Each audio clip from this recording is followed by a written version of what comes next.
Textual passage मधील उत्तरं लवकर कशी शोधावीत याची ट्रिक मी आज तुम्हाला सांगणार आहे. आणि चला हेही पाहूया की टेक्स्च्युअल पॅसेजेसचे इतर प्रश्न, विशेष करून शब्दाचा जो प्रश्न दिलेला असतो, व्होकॅबचा प्रश्न, तर ते सुद्धा आपण कशा पद्धतीनं शोधायचे आहेत. पर्सनल रिस्पॉन्स तोही अवघड जातो ना. चला तर आज सर्व काही चुटकीसरशी शिकणार आहोत आणि प्रत्येकाच्या टिप्स पाहणार आहोत. तर पहा स्टुडंट्स, पहिला जो क्वेश्चन असतो तो तुम्हाला इथे दिलेला आहे, fill in the blanks. So तुम्हाला इथे जो पॅसेज दिलेला दिसतो आहे तो पॅसेज दिलेला आहे पहा, the sun was now ascending the sky. इथपासून तुम्हाला हा पॅसेज दिसेल. आता या पॅसेजमध्ये ह्या रिकाम्या जागा दिल्यात. तसंच पहिला जो क्वेश्चन आहे हा तुम्हाला ट्रू ऑर फाल्सचा असू शकतो किंवा कम्प्लीट द सेंटेन्स, कुठल्याही स्वरूपाचे वेगवेगळे प्रश्न येऊ शकतात. प्रत्येक बीट हे हाफ मार्क्सचा आहे. त्याच्यानंतर दुसरा जो प्रश्न आहे इथे दिलेला तोही वेगवेगळ्या टाईप्सचा प्रश्न विचारला जाऊ शकतो. सो आपण पहिला प्रश्न कसा सोडवायचा बघूया. आता कुठल्याही प्रश्नाचं उत्तर शोधायचं कसं हे महत्त्वाचं असतं. सो शोधत असताना काय करायला हवं, सगळ्यात प्रथम पहिली ट्रिक लक्षात घ्या की हा जो तुम्हाला गिव्हन पॅसेज दिलेला असतो हा पॅसेज 2-3 वेळेस तुम्ही वाचून काढा. जर तुम्ही अगोदर धडे वाचलेले असतील तर तुम्हाला खूप लवकर लक्षात येईल, पण तुमचं जर वाचन नसेल तर मात्र इथे तुम्हाला हा गिव्हन पॅसेज जो आहे तो 2 to 3 टाइम्स रीड करायचा आहे.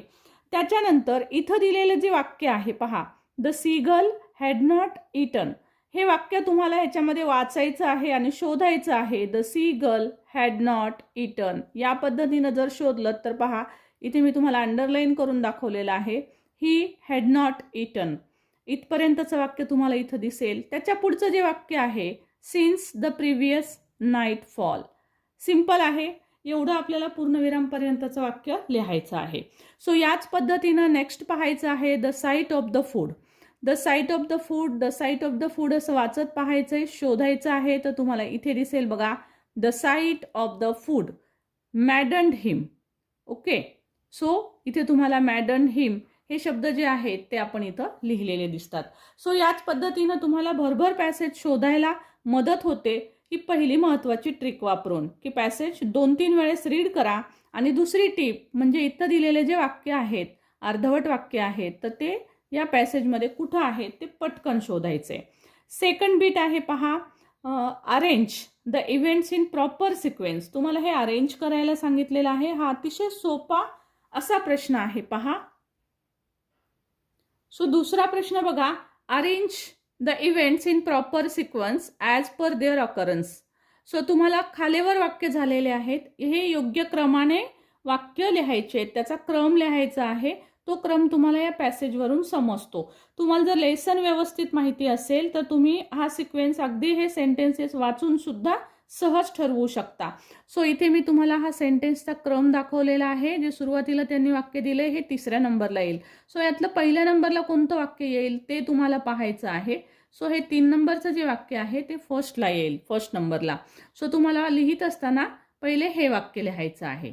त्याच्यानंतर 2 नंबरला कोणतं येईल, हे येईल. सो 2 नंबरला हे वाक्य लिहायचं. याप्रमाणे क्रमाने तुम्हाला हे 4ही वाक्य लिहायचे आहेत. त्याच्यानंतरचा जो बीट आहे पहा, तिसरा bit, use the following words in your own sentences.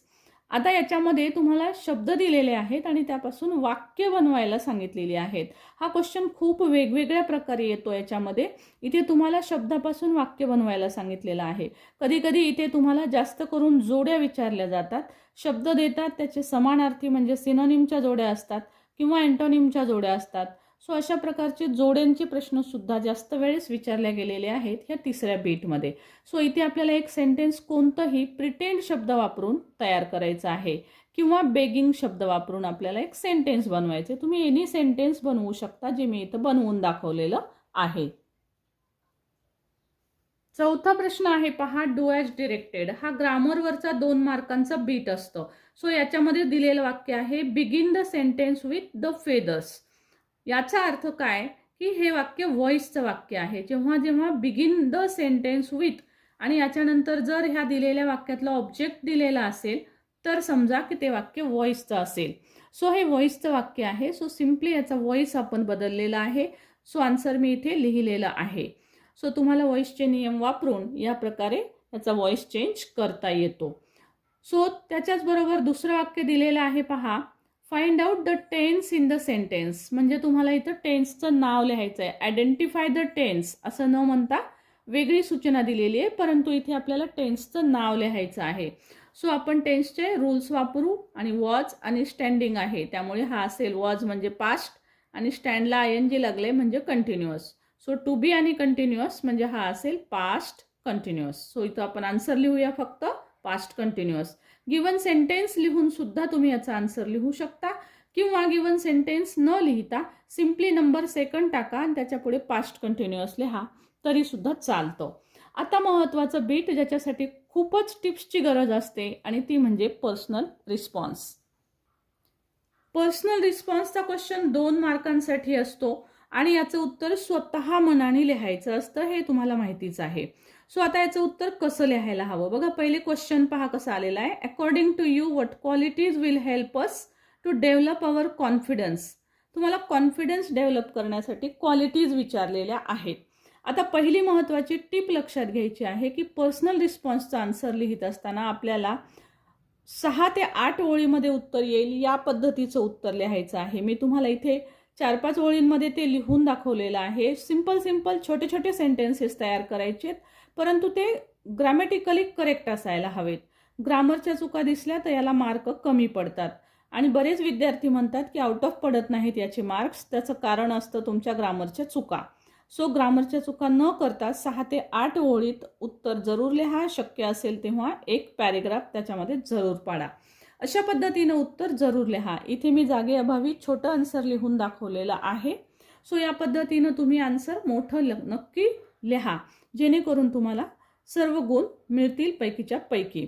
तुम्हाला जर हे पर्सनल रिस्पॉन्स कसं सोडवावं हे समजत नसेल तर पर्सनल रिस्पॉन्सचे क्वेश्चन नेमके कसे येतात आणि कोणते आणि ते कसे सोडवायचे याचा एक सेपरेट व्हिडिओ आहे आपला. लिंक जरूर देईल डिस्क्रिप्शन बॉक्समध्ये, तो जरूर पहा. आणि हो, तुम्हाला समजलं असेल टिप्स अँड ट्रिक्स.